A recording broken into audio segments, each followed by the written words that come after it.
Қыздар сәлем, бүгін шие қосылған осындай творожная запеканка жасаймыз. Өте дәмді, жеңіл және де өте тез дайындалады. Осындай жұмсақ болып піседі. Ол үшін бізге ірімшік қажет, жұмыртқа қажет, манная крупа қажет, сұйық май қажет, қант қажет, ұн қажет және де қопсытқыш қажет. Қажетті құрамның мөлшерін астына жазып кетемін. Алдыменен таза ыдысымызға 3 жұмыртқамызды бір-бірлеп жарып аламыз.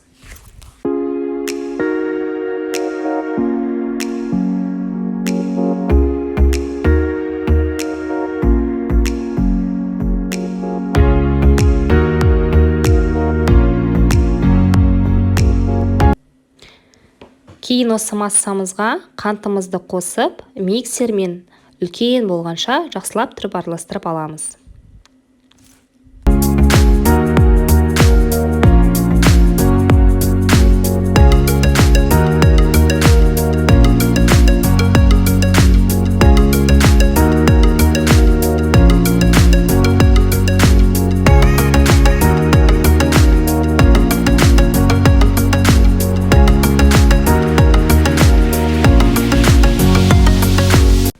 Жақсылап тұрып миксермен араластырып алдым.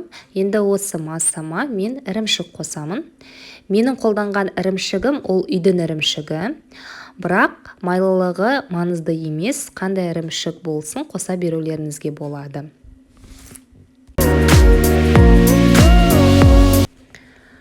Енді ірімшігімізді осы миксер арқылы жақсылап тұрып массамызбен бірге араластырып аламыз. Мен блендер қолданған жоқпын. Мен бірден барлығын осы миксер арқылы жасадым.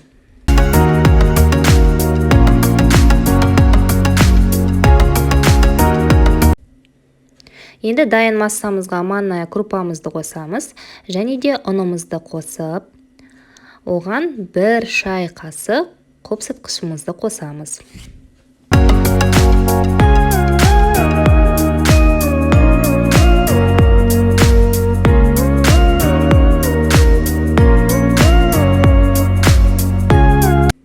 Енді барлық массамызды жақсылап тұрып, миксер арқылы араластырып аламыз. Массамыз біркелкі жақсы болып шығуы тиіс.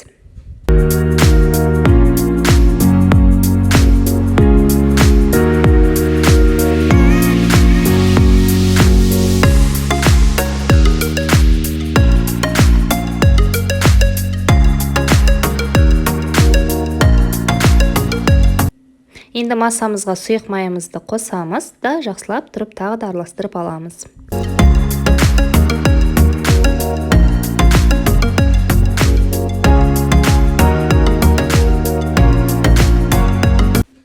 Массамыз дайын болды. Осылайша күрекшемен 1-2 рет араластырып жібереміз. Енді осыған қосатын шиемізді дайындап алайық. Қыздар тағы да айта кететін жайт, шие қосу міндетті емес. Мен шие қостым, бірақ та сендер басқа да жеміс-жидектерді қолдануларына болады. Тіпті жеміс-жидекті қолданбай пісірсеңіздер де өте дәмді болып шығады. Жеміс-жидек қосу қоспау ол сендердің қалауларың бойынша. Мен шие қостым. Осылайынан формамызға пергамент қағазын төсейміз де массамызды салып аламыз. Массамызды салып күрекшеменен жақсылап тұрып бетін тегістеп аламыз. Бетін тегістеп алып, үстіне бір-бірлеп шиелерімізді қойып шығамыз. Қыздар, мен шиені жуып, ішіндегі сүйегін алып, алдын ала дайындап алдым. Осылайынан қатарынан бір-бірлеп шиелерімізді орнатып шығамыз. Осылай орнатып жатқан кезде мен пешті қыздырып қойдым. 180 градусқа 50 минутқа қойдым. 50 минуттың ішінде ол қызарып жақсы болып піседі.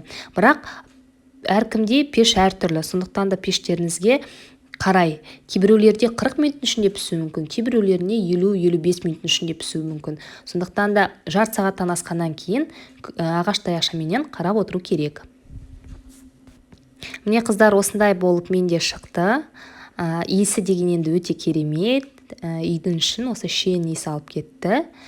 В разрезе ол бізде осындай болып шығады, қыздар.